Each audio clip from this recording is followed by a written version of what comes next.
half kneeling position is an awesome place to work on your hip extension and bring in that line of tension with rec fem, but a lot of people can't access it because of knee pain, regardless of how many pillows you put under it.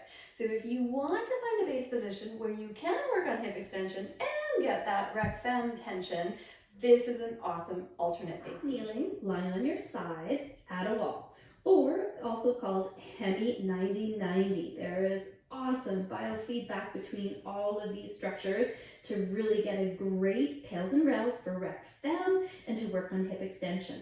Set up though, make sure your spine is straight, which means the top leg is always reaching to the wall, and that should create a little bit of a mouse hole under the waist that is on the ground. So you are not sinking into side flexion, you're staying strong, long hip.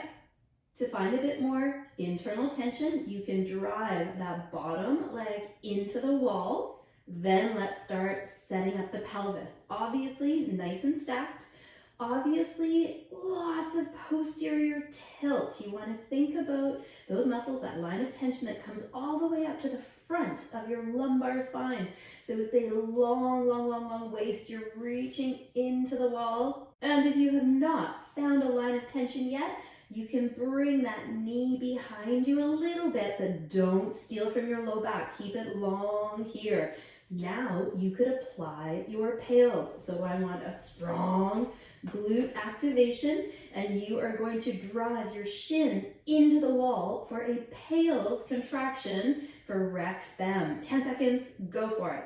After that, you get to do your rails, which means lots of glute, and try to pull your foot off of the wall. Try to get it to reach to your bum. You are squeezing your glute, squeezing your hammy, and pulling, but not stealing from your back.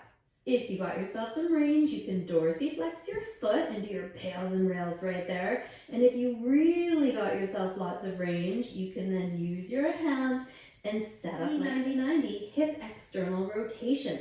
So in this position, long top waist and drive the knee towards the wall. Then your foot stays down.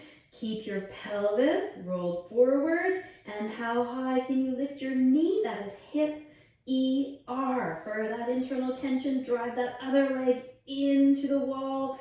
Lots of irradiation. Go for it. How high can you go?